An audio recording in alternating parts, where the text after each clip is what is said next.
Buona domenica 16 ottobre, ben ritrovati al nostro giornaliero consueto appuntamento con Focus TG, con l'informazione del Veneto dal Veneto.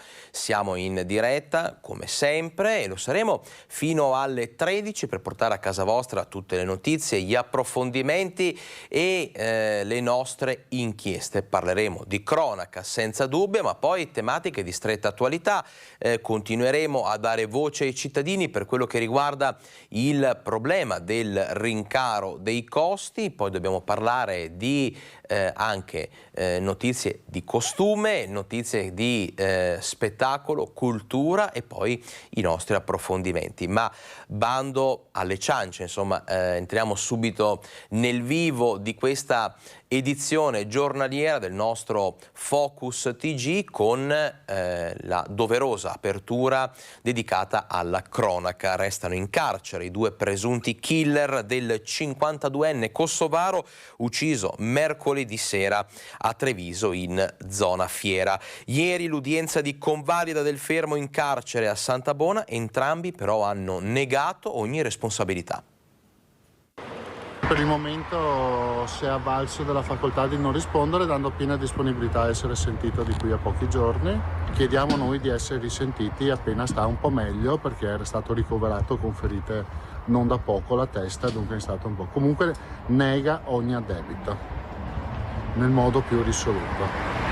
Pochissime parole sono state pronunciate nel corso dell'udienza di convalida del fermo a Santabona dei due presunti killer di Ragip Kolgheci, il 52enne kosovaro massacrato al culmine di una maxi rissa mercoledì sera in zona Fiera. I connazionali Afrim Mangzuka, 50 anni, e Valmir Gashi, 32, restano per ora in carcere, dove se da un lato hanno escluso ogni loro responsabilità, dall'altro non sono entrati nei dettagli, avvalendosi della facoltà di non rispondere davanti al GIP Carlo Colombo e al PM Valeria Peruzzo. Si è avvalso formalmente della facoltà di non rispondere e ha reso però una dichiarazione spontanea dove ha confermato sostanzialmente quello che mi aveva già detto nei giorni scorsi quando sono venuto a trovarlo in carcere, ossia che lui sì era presente, che era intervenuto per cercare di calmare gli animi accesi che sapeva ci sarebbero potuti essere, e però ha negato completamente di aver colpito la vittima. Quanto ai motivi del regolamento di conti, silenzio totale. Di certo alla base c'era una lunga conoscenza. Comunque si conoscono da anni. Il signor Manzuca vive qui da 17 anni, non è che sia qui, ha un'impresa edile, ha dipendenti, ha famiglia, ha figli, giovani, minorenni e tutto, sì. Non è che sia arrivato qui... È inserito nella società e nella comunità lavorativa locale, insomma. La difesa di Gashi spera anche di entrare in possesso quanto prima delle immagini della videosorveglianza. Ogni dettaglio a questo punto può rivelarsi utile nella mattanza che ha sconvolto la città a pochi passi dalle fiere di San Luca. La cronaca ci porta adesso nel Padovano, precisamente a Monselice. Nella borsa avevano un grosso quantitativo di droga scoperti dai carabinieri perché non volevano pagare il bed and breakfast dove avevano alloggiato. I carabinieri di Monselice si sono presentati in un bed and breakfast della zona, chiamati dalla titolare, perché due clienti stavano abbandonando la struttura senza saldare il conto. Giunti sul posto, i militari dell'Arma hanno trovato una ragazza italiana di 26 anni. Dalla sua valigia veniva un forte odore di marijuana. La donna però negava che fosse sua e riferiva che era del compagno, un uomo dell'89. Aperta la valigia, i militari hanno trovato quasi 1,8 kg di sostanza stupefacente, oltre ad abbigliamento femminile e la carta d'identità della donna. La 27enne è stata quindi arrestata e sottoposta agli arresti domiciliari. Il partner, 33enne, denunciato per detenzione ai fini di spaccio di sostanze stupefacenti. Una vicenda triste per quanto drammatica, quella che insomma aveva visto un uomo commettere atti di violenza sessuale nei confronti di una minorenne. Bene, su di lui pendeva una condanna appunto a 6 anni per gli atti commessi ai danni di una tredicenne. L'uomo è stato rintracciato dalla Polizia di Stato e dall'Interpol in Islanda. Era scappato proprio per sfuggire alla condanna. Vediamo. Era scappato in Islanda per sfuggire a una condanna di 6 anni di reclusione per violenza sessuale aggravata emessa dal Tribunale di Padova. La Polizia di Stato, però, grazie a un mandato d'arresto europeo, è riuscita a rintracciarlo ed estradarlo. L'uomo, un 47enne rumeno, è condannato per una vicenda svoltasi a Padova risalente agli anni tra il 2008 e il 2013. Vittima una tredicenne a cui la madre vietò di frequentare la scuola per affidarla invece ai cognati con l'accordo che avrebbe fatto la babysitter. Alla giovane venne però vietato di muoversi e fu costretta dagli zii a svolgere faccende di casa, occuparsi dei figli e anche degli animali domestici. Alla tredicenne era stato anche negato il diritto di poter avere una sua stanza ed era costretta a dormire sul divano. Negli anni la ragazza restò con loro tra il 2008 e il 2013, subì maltrattamenti ed umiliazioni da parte della coppia. Oltre a questo, però, da un'indagine della polizia emerse che la ragazza veniva abusata sessualmente anche più volte alla settimana da parte dello zio e del fratello della zia, il 47enne catturato. Ora l'uomo dovrà scontare la condanna a 6 anni di reclusione. È stata inoltre applicata la misura di sicurezza del divieto di avvicinarsi a luoghi frequentati da minori e di svolgere lavori che prevedano contatto con minori, oltre all'obbligo di informare gli organi di polizia su future residenze e spostamenti. La coppia di zii sta già scontando la propria pena per questi reati. Ci fermiamo adesso per la pubblicità, 2 minuti e torniamo con voi.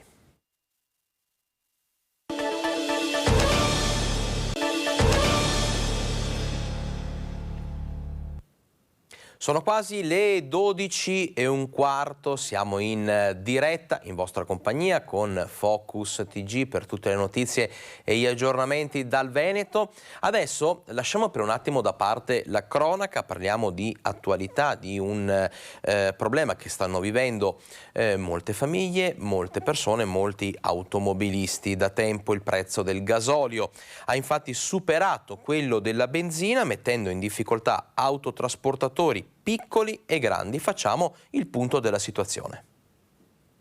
Perché il gasolio ha raggiunto e superato il prezzo della benzina verde? Ma sicuramente era un problema che ci eravamo posti ancora qualche tempo fa. La richiesta del gasolio è molto elevata, quindi il mercato richiede gasolio e in automatico c'è l'aumento del gasolio e la diminuzione della benzina. Noi guardiamo anche quello che succede a livello di vendite di auto e soprattutto di autotrasportatori. Il gasolio è molto richiesto, quindi normalmente quando un prodotto viene richiesto, c'è richiesta, c'è l'aumento del prezzo. La reazione di autotrasportatori, di piccoli magari padroncini davanti a questo aumento, rassegnati suppongo? Sicuramente rassegnati, molto preoccupati, perché noi sappiamo benissimo che un autotrasportatore, un autoarticolato come questo fa 800, 900, 1000 euro di gasolio con dei consumi molto elevati, quindi anche i costi, dopo questo si ripercuote anche per i costi finali delle materie prime. E non ci sono alternative? Purtroppo no. Abbiamo ancora lo sconto sulle accise che sicuramente spero venga rinnovato fino a fine anno. Ripeto, secondo me questo deve essere uno sconto, una diminuzione delle accise strutturato e non solo spot come è stato fatto adesso, è rimandato di mese in mese per capire se ci sono le possibilità di riproporlo. Intanto, giovedì 20 ottobre i benzinai Esso del Veneto terranno chiuso. Lo sciopero è motivato dal mancato rinnovo del contratto fermo da 2 anni. E noi adesso questo servizio ci permette di introdurre la tematica del rincaro dei costi delle materie prime e delle bollette. Il movimento che si oppone al Green Pass è tornato in piazza, siamo nel Padovano, questa volta per protestare proprio contro il caro bollette. Sono solo 200 però a presentarsi in piazzetta Sartori a Padova. I nostri diritti li possiamo far valere nel momento in cui conosciamo le cose. Noi siamo qua per questo. Sono tornati in piazza i Veneto No Green Pass. Dopo mesi d'assenza, gli attivisti che per un anno tutti i sabati hanno protestato contro il certificato verde nelle piazze padovane hanno manifestato questa volta contro il caro bolletta. Un ritorno in sordina però, erano circa 200 in piazza Sartori a Padova. È scandaloso che anziché dovremmo essere 1 milione di persone in piazza, le persone accettano di farsi, come dire, stanno subendo qualsiasi cosa. La gente si lamenta sui social, però non alza il sedere dal divano per mettersi in gioco. Io non posso risolvere i problemi, nessuno di noi può risolvere i problemi del popolo, è il popolo che si deve alzare e tutti insieme possono risolvere i problemi, da soli non possiamo fare niente. Protestano contro la guerra, contro le sanzioni alla Russia, contro l'aumento dei costi dell'energia elettrica. In piazza però vengono fatte anche delle proposte. In questo momento stiamo cercando di vedere con l'avvocato se è possibile fare delle contestazioni per sospendere, i pagamenti, perché comunque i rincari che sono arrivati adesso non sono il finale, continueranno. Poi abbiamo cercato, stiamo con un laboratorio di Genova e alcuni scienziati, stiamo cercando delle soluzioni sull'immediato. Ci sono le macchine ma non sono pronte. Potremo sopperire alla mancanza della corrente a casa con delle macchine, però non sono ancora disponibili sul mercato. Quindi le soluzioni ci sono, il problema è che forse non si vogliono. Crisi energetica, cosa fare? Perché insomma continuiamo a dirlo da mesi, continuate a dircelo da mesi, i problemi sono tanti, le difficoltà sono enormi, i costi sono schizzati alle stelle, ma ci sono soluzioni. Che cosa si può fare? Questo è un po' quello che tutti si chiedono e questo, cioè trovare soluzioni, è quello che un po' tutti stanno chiedendo al nuovo governo in vista insomma dell'imminente stagione invernale. A preoccupare è anche e soprattutto la realtà di alcune zone, insomma, tra cui le zone di montagna. Riassumiamo tutto nel prossimo servizio. Caro bollette, se ne parla e se ne parlerà ancora a lungo. Ottobre è clemente, ma con l'arrivo dell'inverno le cose cambieranno e lo sa bene chi è sindaco di un comune di montagna. Le preoccupazioni sono tante, però ci sono tante persone che oggi non riescono a pagare le bollette che sono arrivate. Ne arriveranno delle altre, poi delle altre ancora. Quindi se sono riusciti a tamponare magari la prima bolletta, non è detto che ce la facciano fare con le altre. Noi a Calalzo faremo degli interventi anche che facciamo da anni sulle bollette proprio per venire incontro alle famiglie che non ce la fanno, però quest'anno dovremo mettere molte più risorse. Sindaco, ma anche coordinatore veneto della principale componente del prossimo governo.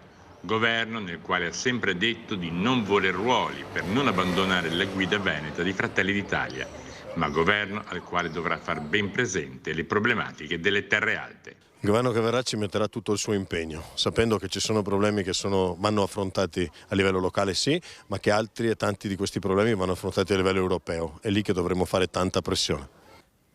A proposito di governo, a proposito anche di riflessi sul mondo della politica rispetto alle problematiche del rincaro dei costi e non solo, il voto in Veneto è diventato estremamente volubile e influenza anche la stabilità dell'economia. L'analisi del post-voto con tutte le prospettive future in un incontro della CNA regionale a Marghera.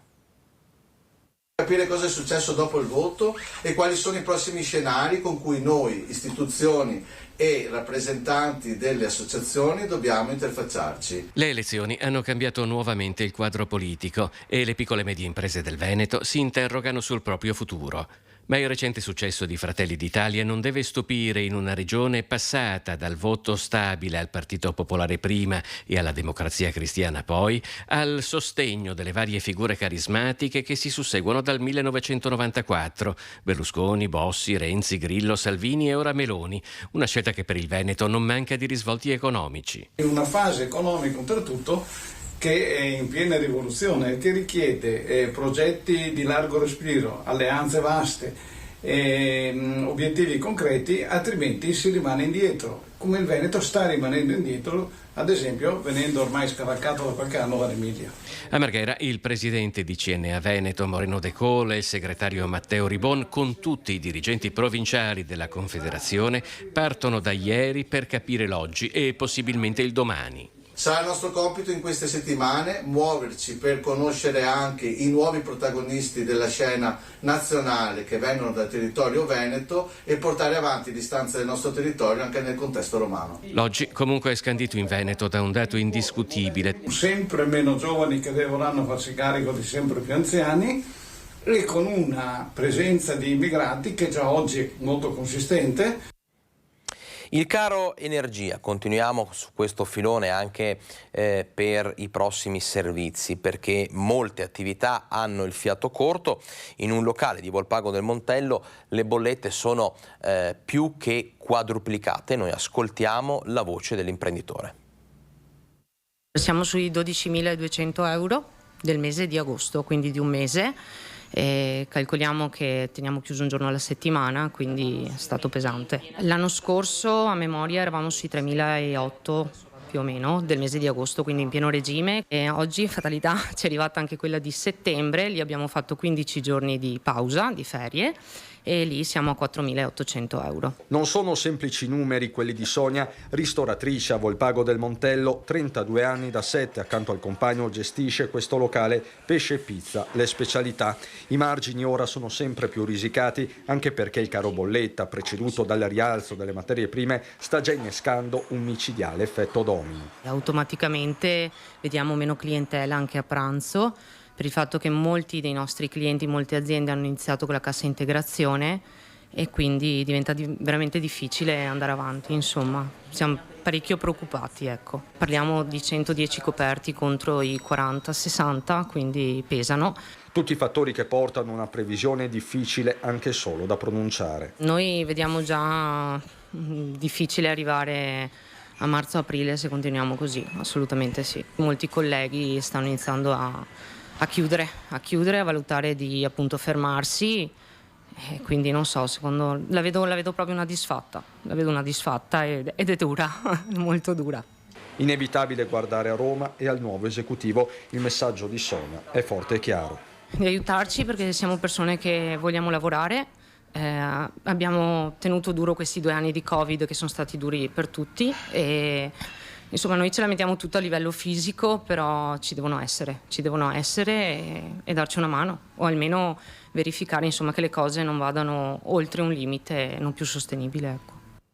E l'associazione di categoria baristi e ristoratori padovani ha stilato un vero e proprio vademecum per evitare che le attività chiudano definitivamente, preferendo una sospensione. Vediamo.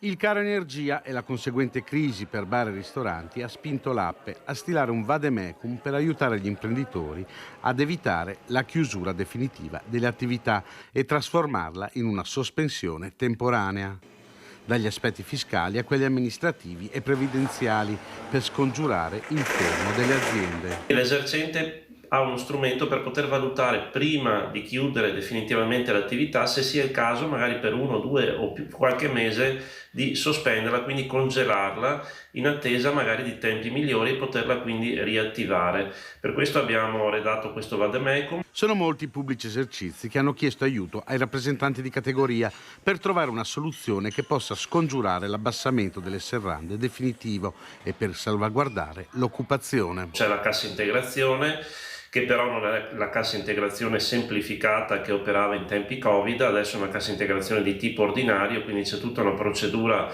piuttosto complicata da rispettare, quindi con il coinvolgimento delle parti sindacali, dell'INPS e la dimostrazione della intanto crisi d'impresa e poi della possibilità di riavviare l'attività, e quindi per quanto riguarda la cassa integrazione il percorso è un po' a ostacoli. Comunque abbiamo voluto mettere a disposizione questo strumento in più per l'esercente per valutare appunto il da farsi in questo periodo complicatissimo.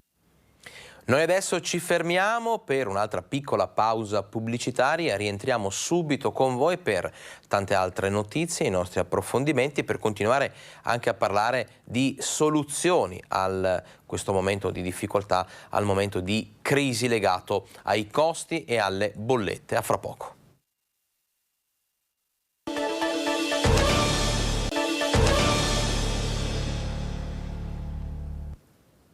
Ben ritrovati, andiamo avanti con il nostro TG, alle prese con i rincari anche 2 giovanissimi imprenditori di Farra di Soligo che oltre un anno fa, in piena pandemia, rilevarono un'azienda artigiana. Ci raccontano la loro storia nel prossimo servizio. Sicuramente invidio chi questi pensieri non li ha, quindi magari dietro un banco di scuola saremmo stati più tranquilli. però assolutamente non tornerei indietro e sono felice così. Per Veronica e Bruno Francesco nessun pentimento per la scelta fatta oltre un anno fa, quando in piena pandemia, a soli 20 anni, hanno deciso di lasciare l'università per rilevare un'azienda artigiana che produce girarrosti a Col San Martino. Prima la sfida con un lavoro e un'avventura imprenditoriale nuovi, ora con i rincari dell'energia elettrica che indirettamente stanno pesando sulla loro produzione. Ma ne abbiamo risentito maggiormente nelle lavorazioni e nei servizi esterni e di conseguenza quindi nell'aumento delle materie prime che ci venivano vendute.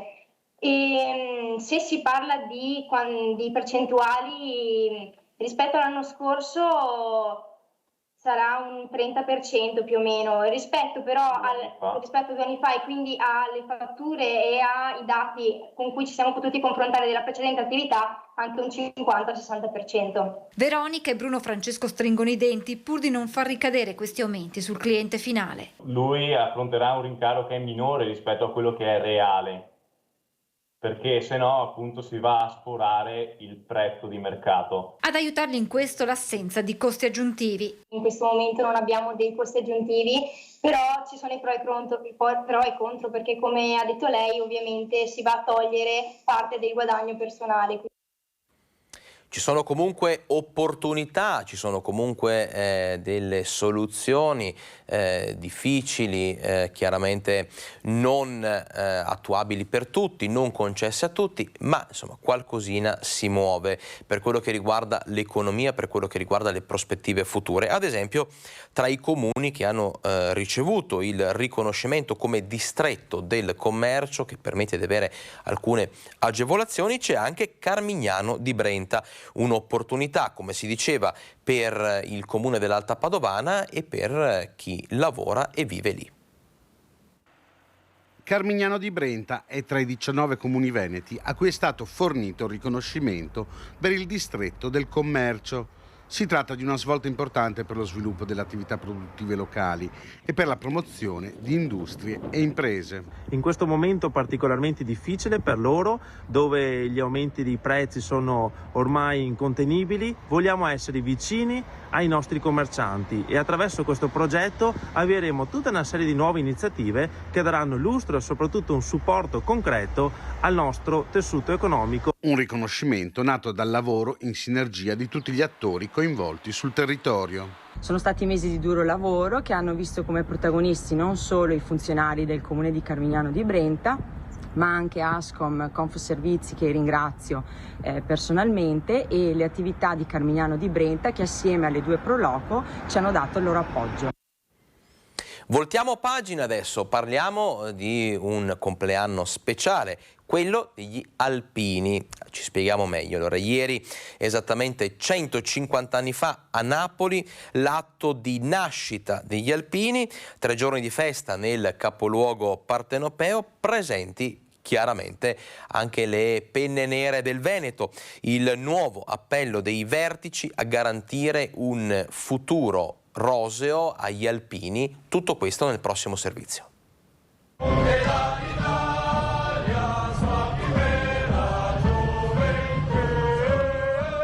Sì, gli alpini ci sono e vorremmo che ci fossero ancora, perché vedete, la memoria è l'elemento fondamentale di un popolo. La memoria è l'identità del popolo. Senza memoria non c'è futuro. Il grido del presidente dell'ANA nazionale Sebastiano Favero risuona in una piazza del plebiscito in festa e tutta alpina. A Napoli la 3 giorni dedicata alle celebrazioni per i 150 anni di fondazione delle Penne Nere. A Napoli perché fu all'ombra del Vesuvio che il 15 ottobre 1872 Re Vittorio Emanuele II firmò il decreto che istituì i soldati da montagna dell'esercito italiano. 150 anni di storia passati attraverso il costante impegno degli alpini in guerra e in pace. E il numero 1 trevigiano dell'ANA nazionale ribadisce anche a Napoli la necessità di trovare una continuità. Negli anni e anche negli ultimi mesi non è mai mancata la richiesta di reintrodurre il servizio di leva o almeno una mininaia, un appello rilanciato anche a Napoli. In questa società, che è una società individualista, una società virtuale, noi abbiamo bisogno che anche i nostri giovani possano prendere contatto con i nostri valori. Per questo al nuovo Parlamento, al nuovo governo diciamo attenzione ai giovani, ma per i giovani bisogna portare quei valori, trasmettere quei valori che ci sono propri, che la nostra gente, che noi alpini siamo capaci di dare in ogni momento.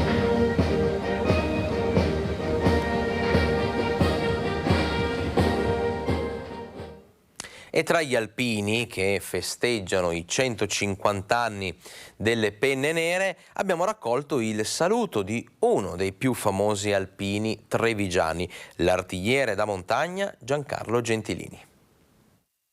Carissimi cittadini, questo avvenimento è denso di significati. Primo, perché il Corpo degli Alpini è una delle colonne portanti della nostra civiltà italiana. Secondo, il Corpo degli Alpini si è sempre comportato con grande onore sia in pace e sia in guerra. Terzo, credo che il Corpo degli Alpini sia il vero portatore di tutti gli ideali e dei principi dei nostri avi, i quali hanno sempre amato Dio, patria e famiglia. E allora ci uniamo anche noi chiaramente agli auguri al Corpo degli Alpini. Adesso voltiamo pagina, parliamo di politica. L'elezione al Presidente della Camera del veronese Lorenzo Fontana divide i veneti. Un altro veronese, il sindaco Damiano Tommasi, auspica che svolga un ruolo in maniera corretta, in maniera istituzionale. Vediamo tutto nel prossimo servizio. Per Verona sicuramente è un grande evento, perché avere una carica così istituzionale da parte nostra, insomma, ci aspettiamo che tanto che faccia bene per il ruolo che ha e soprattutto che lo riesca a svolgere davvero in maniera istituzionale, che credo che sia la cosa più complicata per certi versi, ma anche più gratificante. Lorenzo Fontana svolga in modo istituzionale il suo ruolo. L'auspicio di Damiano Tommasi, sindaco della città d'origine del nuovo presidente della Camera, Verona, suona come un invito a mettere da parte le posizioni politiche spesso estreme e provocatorie per indossare gli abiti moderati e super partes che ci si aspetta dalla terza carica dello Stato.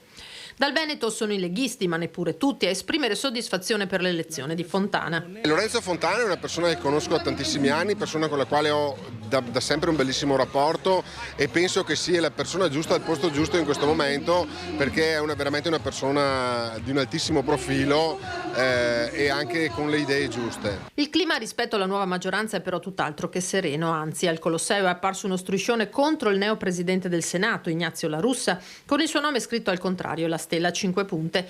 E uno striscione contro Fontana l'hanno esposto alla Camera proprio i deputati Dem veneti, venendo accusati di esacerbare gli animi. Ma la trevigiana Rachele Scarpa, la più giovane tra i deputati neoeletti, conferma i motivi che hanno spinto lei e gli altri a quella contestazione. La sostanza è che Lorenzo Fontana rappresentava la Verona nera, è anche una persona che non ha mai nascosto la sua simpatia per Vladimir Putin. È una persona che è andata a fare l'osservatore nei referendum farsa per l'annessione della Crimea, una persona che portava i saluti istituzionali ai picchiatori di Alba Dorata. In questo senso non possiamo dire che ci rappresenta. Scarpa, che per l'ennesima volta è stata oggetto di commenti e insulti volgari e sessisti, come l'email che lei stessa sui social ha denunciato di aver ricevuto. Sicuramente ce n'erano molti di più. Io ho voluto esporne uno per segnalare che ogni volta che in particolare una giovane donna a sinistra prende delle posizioni che la portano a essere esposta, deve fare i conti con il fatto che riceverà questo tipo di insulti. Parliamo adesso di riforma della giustizia, facciamo riferimento a quella del 2012, una riforma che è da riformare, scusate il gioco di parole. Questo è quello che chiede il Consiglio regionale del Veneto, che ha nel mirino anche forse la riapertura del Tribunale di Bassano. Riformare la riforma sui tribunali del 2012 per riaprire le sedi giudiziarie soppresse, compresa quella di Bassano. Lo chiede il Consiglio regionale del Veneto con una risoluzione che dà nuova linfa alla battaglia della Pedemontana per riavere il suo tribunale. Il Consiglio regionale, su mia proposta, ha approvato una mozione all'unanimità dove assieme ad altre 6 regioni d'Italia andiamo ad appoggiare quello che è un disegno di legge che è già stato analizzato nella passata legislatura, ma che quasi sicuramente continuerà il suo corso anche nella prossima, in quanto c'è l'idea in maniera bipartisan di rivedere la riforma fatta nel 2012 che ha visto anche la chiusura di importanti presidi giudiziari del nostro territorio, uno su tutti il Tribunale di Bassano. Certo, Bassano non riavrà il suo tribunale domattina, ma questo provvedimento è, come si suol dire, un piede nella porta, perché pare che il prossimo esecutivo sia disposto a rivedere quel che è stato fatto in passato. Con questo non vuol dire che domani mattina riaprirà il Tribunale di Bassano, magari, però ci teniamo le porte aperte nel caso in cui lo Stato, il governo intenda rivedere quella riforma fatta nel 2012 per fare delle opportune valutazioni come Regione del Veneto, assieme allo Stato, le categorie economiche e gli ordini professionali, su cosa fare del Tribunale di Bassano, dell'immobile che oggi abbiamo, perché ormai sono passati 10 anni e quell'immobile è chiuso, nonostante importanti investimenti da parte dello Stato. La riforma che ha falciato i tribunali ritenuti minori ha anche lasciato enormi buchi nell'assetto della giustizia, con notevoli ripercussioni tanto sui cittadini quanto sui professionisti. Era stata venduta come una riforma che doveva migliorare i tempi della giustizia e l'efficienza ovviamente della giustizia italiana, però ahimè abbiamo visto la chiusura di tante sedi giudiziarie e pochi risultati in termini di tempistica ed efficienza. Quindi ci auguriamo, visto che il territorio ha fatto una grande battaglia, che si possa riaprire una discussione facendo le opportune valutazioni. Ci fermiamo adesso per l'ultimo break pubblicitario, rientriamo per parlare di sanità, ancora cronaca e poi notizie di costume, di spettacolo, cultura, società, insomma tanto ancora da vedere insieme. A fra poco.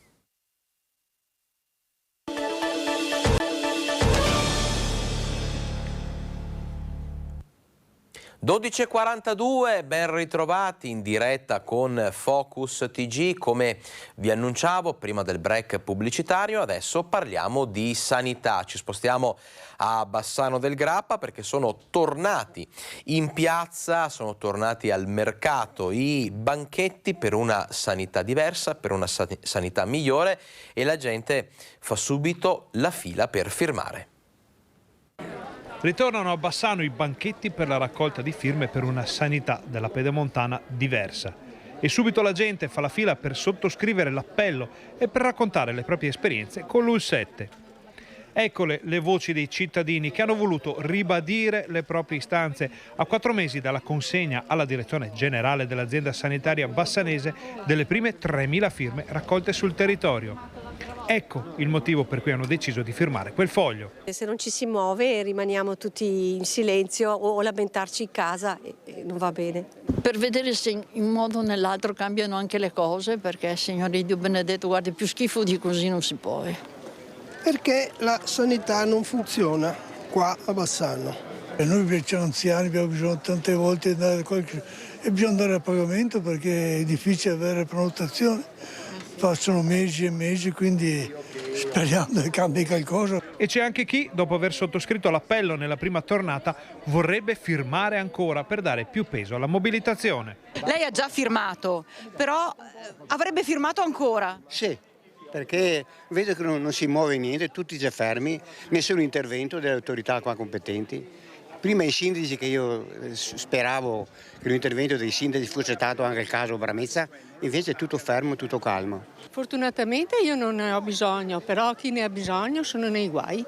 Sono convinta che la sanità deve essere pubblica e funzionare bene. È una cosa impossibile, anche per la gente che veramente non sa più come reagire, come fare per avere qualche visita, sempre in privato, non tutti possono praticamente andare in privato.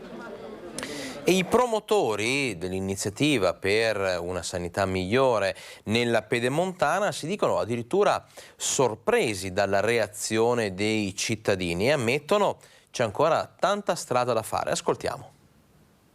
Avevamo deciso di vedere come rispondeva la gente, siamo stati sorpresi dall'impatto che abbiamo avuto la prima volta, soprattutto con le storie che ci sono state raccontate di servizi, disagi pesanti anche soprattutto nello spostamento tra le due sedi, Bassano, Sant'Orso, eccetera. Abbiamo raccolto e sintetizzati questi disagi e li abbiamo consegnati alla direzione generale evidenziandoli, perché questo è il nostro compito come consiglieri di opposizione. Avevamo detto che quello era il primo percorso, abbiamo portato le firme in Consiglio regionale proprio per evidenziare questa situazione e avevamo anche detto che avremmo ripreso dopo le elezioni, quindi siamo qui per capire se quella prima azione ha di fatto migliorato qualcosa, quindi noi dovremmo registrare meno disagio da parte dei cittadini o se invece c'è ancora molta strada da fare. Viste le adesioni, tenendo conto che già molti hanno firmato, perché poi le persone che frequentano il mercato sono più o meno quelle al sabato, però viste le adesioni di ieri a Vastagna e di questa mattina qui a Bassano, forse c'è ancora molta strada da fare. Parliamo adesso di case di riposo. Posso vedere mia mamma solo attraverso un vetro ed è una sofferenza. Così ci racconta una nostra telespettatrice che ha deciso di rivolgersi a noi di Rete Veneta.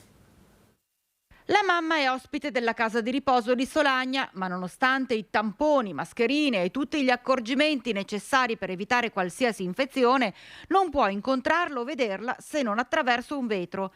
Un'agonia per una nostra telespettatrice, ma soprattutto per l'anziana donna che non ha più la possibilità di toccare la propria figlia, di avvertirne il calore umano. Come sono io in questa situazione sono tante altre persone che hanno caro di vedere i loro familiari, però non hanno la possibilità di farlo, cioè possono farlo ma con delle restrizioni un po' mi sembrano eccessive per queste persone che hanno bisogno di vedere i loro parenti, hanno bisogno di essere coccolati negli ultimi periodi della sua vita. La mamma come la può vedere oggi? Io la posso vedere attraverso un vetro. Attraverso un vetro perché è scaduto alla donna il Green Pass e quindi non le permettono più di avere contatti con la mamma. Dal 1° ottobre speravo che queste cose cambiassero, invece sono rimaste solo per le case di riposo.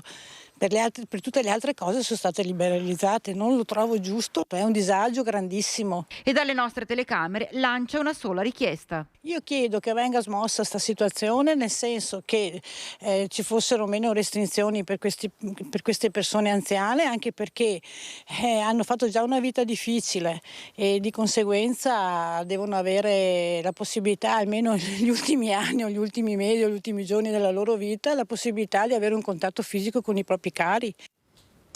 L'ospedale San Cammino degli Alberoni a Lido di Venezia è in prima linea su alcuni importanti progetti di ricerca a livello internazionale e questa sì è una sanità d'eccellenza. L'intelligenza artificiale al servizio del paziente nella diagnosi e nei percorsi di cura, ad esempio nella neuroriabilitazione e nella telemedicina. Lo si sta sperimentando con successo all'ospedale San Camillo, istituto di ricovero e cura a carattere scientifico degli Alberoni al Lido di Venezia. L'ospedale è guidato dalle suore Mantegate di Pistoia, con l'amministratore delegato Mario Bassano e il direttore scientifico Pier Franco Conte. La sanità italiana è attesa nei prossimi mesi da una sorta di rivoluzione copernicana. Si pensi ad esempio a tutto il settore della digitalizzazione dei dati. Il vice direttore scientifico Giorgio Arcara spiega. Come l'intelligenza artificiale aiuta la neuroriabilitazione? Nell'aiutarci nell'identificare traiettorie del paziente. Raccogliamo una grande quantità di dati sul paziente e tramite questi sistemi possiamo predire, per esempio, come recupererà in quanto tempo o ottenere informazioni che ci potrebbero aiutare a scegliere, per esempio, il percorso riabilitativo più appropriato. La tecnologia però non sostituisce il professionista, il contatto umano, semmai supporta questo percorso.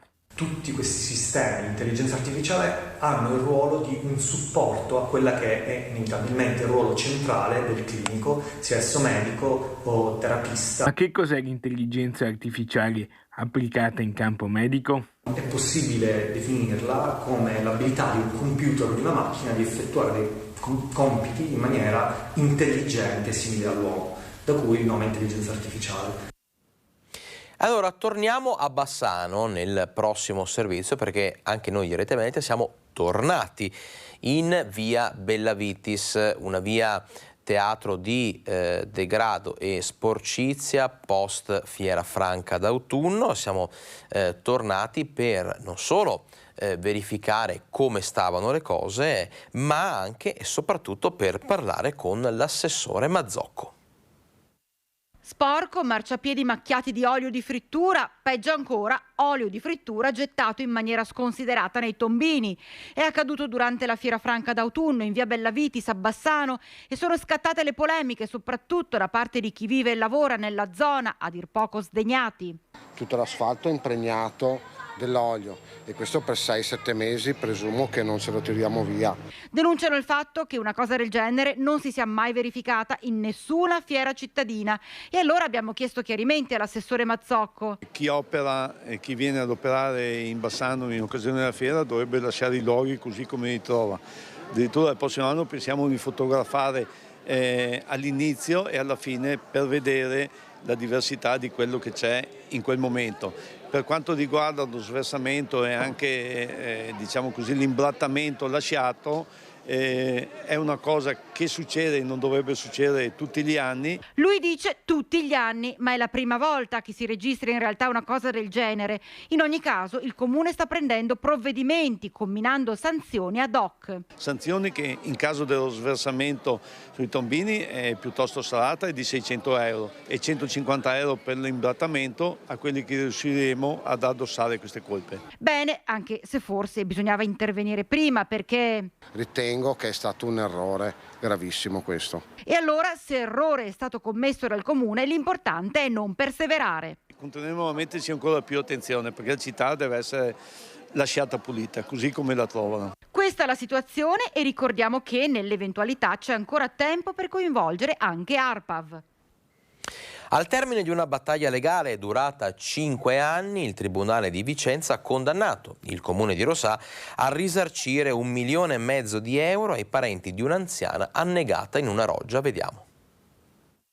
Dopo una battaglia legale lunga 5 anni, il Tribunale Civile di Vicenza ha condannato il Comune di Rosà a risarcire i figli di Giulia Salvalaio, la donna di 88 anni annegata in una roggia il 24 settembre 2016.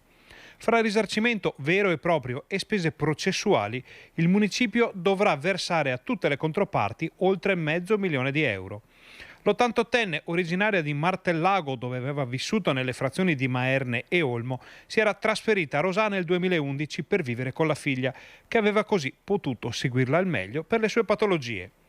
Quella tragica notte l'anziana era uscita di casa in vestaglia e pantofole fino ad arrivare nella zona industriale del paese. Qui l'aveva scorta anche un automobilista di passaggio. Alla fine era caduta in una roggia senza riuscire a rialzarsi ed era affogata. La sua scomparsa era stata notata dai familiari solamente al mattino successivo e dopo poche ore di ricerche il cadavere è stato ritrovato nel fossato. I parenti, accompagnati nel percorso risarcitorio dallo studio 3A, avevano ravvisato responsabilità in carico alla pubblica amministrazione, sottolineando come la roggia non fosse in alcun modo segnalata o delimitata e come non vi fossero divieti d'accesso al termine del marciapiede. La sentenza ha destato stupore nell'amministrazione comunale di Rosà, che ha già fatto appello. È una sentenza scioccante che ci è rimasta veramente, ci ha colpiti tutti, una sentenza che va a dare ragione naturalmente a chi ha lasciato incustodita una signora di Alzheimer certificata, dando la colpa a un comune perché non ci sono dei parapetti su una roggia. Il Comune di Rosà ha una miriade di rogge per cui dovrebbe cambiare e sistemare tutte le rogge. Credo che il giudice in merito non sia entrato. Sotto l'aspetto finanziario il comune è coperto perché naturalmente è garantito dall'assicurazione. Cambiamo adesso discorso, torniamo a Bassano, ma questa è una notizia che interessa insomma tutta la Pedemontana, tutto il Veneto, perché nel bicentenario della morte di Antonio Canova il Museo Civico di Bassano del Grappa omaggia l'artista con un'importante mostra. Scopriamo tutto nel servizio di Sharon Di Carlo. A 200 anni dalla morte di Antonio Canova, il Museo Civico di Bassano del Grappa inaugura una mostra, un'importantissima mostra, Io Canova, genio europeo, per celebrare ma soprattutto per ricordare uno dei più grandi artisti della storia. Più di 140 le opere esposte, un vero e proprio viaggio tra le tante sfaccettature di un uomo che con il suo scalpello ha inciso nella memoria della storia le pagine più importanti dell'arte italiana. Sculture, dipinti, disegni, libri preziosi, ma anche capolavori ritrovati. È tornato un capolavoro e ritorna dopo 200 anni. Partì all'inizio del 1823, e oggi l'abbiamo qui, è la prima volta che lo si rivede in Italia, e soprattutto il capolavoro merita un'attenzione particolare perché non sapevamo più dove era. Di pochi mesi fa la notizia del suo ritrovamento in Inghilterra dopo quasi 2 secoli di oblio, un'opera, quella della Maddalena giacente, che delinea il testamento artistico di Antonio Canova, essendo il suo ultimo capolavoro. Sarà, direi, il fulcro d'attenzione della mostra perché ci permette proprio di percepire come Canova lavora alla fine della sua vita. In questo caso è una Maddalena svenuta per dolore, con una lacrima perfino. Sovrani, aristocratici e mecenati del vecchio continente, tutti ambivano a possedere una scultura del più grande artista vivente, e tra i suoi ammiratori anche Giorgio IV, re d'Inghilterra. Marte e Venere, l'opera meravigliosa realizzata da Canova su commissione di Giorgio IV durante quel soggiorno che l'artista spese a Londra. Particolarmente significativa l'opera in questo periodo perché vediamo Venere che sta abbracciando Marte, il dio della guerra, appunto perché ci fosse pace nell'Europa.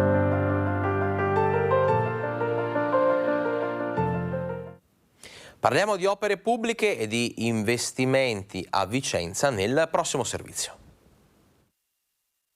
Un futuro da scrivere, un presente d'oro. Vicenza sta cambiando pelle con i progetti da 100 milioni di euro del PNRR, con la pianificazione dell'alta velocità che prevede opere in città per 1 miliardo e 600 milioni di euro, e con il piano triennale delle opere pubbliche che, solo per il 2023, stanzia 45 milioni di euro. Una pioggia di investimenti tutti da realizzare. Oggi nasce la città del futuro. Risorse che siamo andati a intercettare grazie alle progettazioni presentate e che sono state in larga parte già accolte. La rivoluzione toccherà i quartieri con ponti, cavalcavie, piste ciclabili, parchi, infrastrutture sportive. Cosa vogliamo? Una città fatta di cultura, di verde e di infrastrutture efficienti. Palazzi riconsegnati alla città, rigenerando il tessuto territoriale e consegnando un qualcosa di nuovo nella classicità della città. Nel 2023 10 milioni vanno alla cultura, 5 milioni per la nuova biblioteca bertoliana, che sarà composta da una nuova sede nell'ex Tribunale di Vicenza, ristrutturata e ampliata con funzioni sociali e culturali che le permetteranno di diventare un polo di riferimento per gli studenti. E gli altri 5 milioni? Gli altri 5 vanno al Teatro Olimpico. Occorre mettere mano a questo gioiello straordinario, dal tetto alla sistemazione del Palazzo del Territorio all'antisismica. Insomma, vogliamo vederlo nel suo vero splendore. E cosa ne pensano i cittadini, i vicentini di queste novità, di queste programmazioni e progettazioni? Lo scopriamo nel prossimo servizio. Aver lasciato il tribunale nei prossimi anni, magari abbandonato se stesso e rifugio per i disperati, non aveva senso. Quindi finalmente qualcosa, soprattutto anche in prospettiva di rilancio della città, collegato all'università bertoliana, biblioteca e tutto, e quindi tutto quello che è lo sviluppo e il futuro della città è ben accolto. Sicuramente in questo quartiere che stava morendo con strutture abbandonate ormai da decenni. Quando c'era il Tribunale Vecchio era molto frequentato, c'era molta attività, molta gente. Speriamo che la biblioteca porti lo stesso, che questo quartiere si ripopoli come era prima. Sono contento, vediamo che poi questo intervento con questo tipo di investimento importante abbia un significato reale, che si possa vedere, che sia tangibile e che sia una cosa che non solo sia una spesa, ma che lasci sul territorio un volano, un influsso che continui poi a essere percepito e a essere di interesse anche per i commercianti del territorio. Da quando è andato via il tribunale diciamo che è proprio molto trascurata questa zona, quindi mi aspetterei proprio una valorizzazione anche proprio dal punto di vista culturale, perché abbiamo dei musei bellissimi e quindi devono essere in qualche modo pubblicizzati meglio. Puntare su cultura e giovani può essere la soluzione vincente? Sicuramente sì, i giovani sono il nostro futuro e quindi devono avere la parte più importante. È tutto per questa edizione domenicale di Focus TG. Prima di salutarci, un dato velocissimo: rallenta il trend di crescita dei nuovi contagi Covid in Veneto, 3.751 nelle ultime 24 ore rispetto agli oltre 5.000 di 2 giorni fa. Quindi un dato per quanto insomma non del tutto definitivo, ma incoraggiante. L'appuntamento è con TG Bassano e con TG Vicenza questa sera. Io intanto vi ringrazio la regia di Fabio Verin, vi auguro buona domenica, grazie.